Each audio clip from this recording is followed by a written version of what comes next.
मधुबाबूर डाकरे सारा ओडिया जाति एकत्रित है एवं 99 वर्ष पूर्वे अर्थात आज दिन में आम स्वतंत्र भाषा भित्तिक राज्य आम गठन कर पवित्र ओडिशा दिवस अवसर रे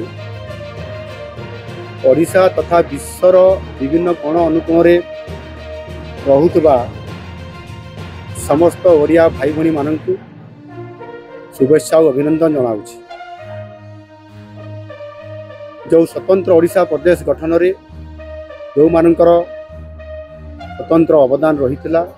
से बरपुत्र मानकु मोर व्यक्तिगत प्रणाम जनाऊँ। एवं ओडिशा प्रदेश स्वतंत्र ओडिशा प्रदेश गठनर मुख्य बिंधाणी थिले उत्कल गौरव मधुसूदन दास।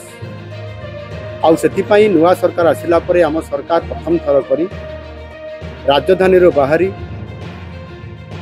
जो श्रेष्ठ ओडिशा प्रदेश गठनर मुख्य बिंधाणी तांकरी जन्म स्थान रे अर्थात सत्यभामापुर ठारे आज ओडिशा दिवस पालन करिवार ओडिशा सरकार निष्पत्ति नहीं आज ताकू पालन करिसेंती। आ निश्चित भाव जो संकल्प आ शक्ति नहीं स्वतंत्र ओडिशा प्रदेश गठन करिवार मुख्य बिंधाणी साजिते मधुबाबू आज तांकरी जन्मस्थान रे आमे ये उत्सव को पालन करी निश्चित भाव आज आमे सौभाग्य मन करूँ। मु निश्चित भाव से मधुबाबू प्रति श्रद्धा सम्मान आउ श्रद्धांजलि आज आम सरकार संपूर्ण भाव में अर्पण कर विशेष करी आज आमे तांकरी ये ग्राम रे सत्यभामापुर ये उत्सव को पालन करी आमे तांकर जन्मस्थान जो जन्मस्थान अच्छी ताकू किभली भाव में यहाँ एक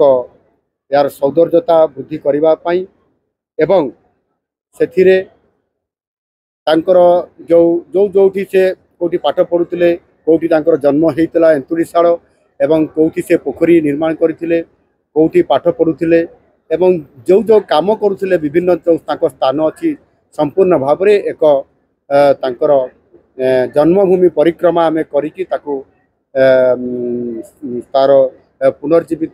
करने पुनर्स्थापित करने एवं पुनर्संरक्षण करने स्वतंत्र एक डीपीआर प्रस्तुत करूँ। से जिते भी अर्थ दरकार हम से अर्थ से प्रदान करा एवं यह एक मधुबाबूंकर जन्मस्थान हूँ एक जातीयतार केन्द्र स्थल और से स्वतंत्रता देवा एवं एठी समस्त ओडिया एठी आसीबे प्रवासी ओडिया आसीबे जन्मस्थान देखिए निश्चित भाव में तांकर जो प्रेरणा थिला तांकर जो मंत्र थिला तांकर जो लक्ष्य थिला एवं काम करिवार जो शक्ति थिला एठी ये जन्मस्थान को आसिला पर निश्चित भाव में पुनर्जीवित हो पारिबो एवं आगामी दिन में ओडिशा नुआ ओडिशा गठन करिवो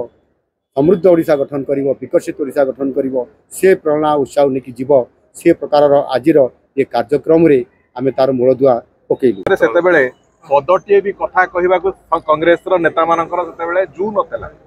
परवर्ती समय विजु जनता दल 24 वर्ष भितर ओडिशार समस्त सीमा विवाद को अवहेला करिते से समस्या को एवं ताकू संभाळिबा पई तांको पाखरे जू नथिला कथा कहवाक जू नथिला एवं निर्वाचन जो कोर्ट रे जो आईनगत लड़ई से भी लड़िया तांकर शक्ति नथिला। आज किंतु ए सरकार आसीबा परे से समस्त कथा को तर्जमा करुचंती एवं सरकार मानक सहित पड़ोसी राज्य मानक सहित से सीमा विवाद हो कि जल विवाद हो ताकू आलोचना माध्यम रे केमि तार समाधान हम ओडिशार स्वार्थर केमि सुरक्षा हम से बाबद संपूर्ण रूपे आमे तार जो पदक्षेप नवा कथा से पदक्षेप नवार प्रक्रिया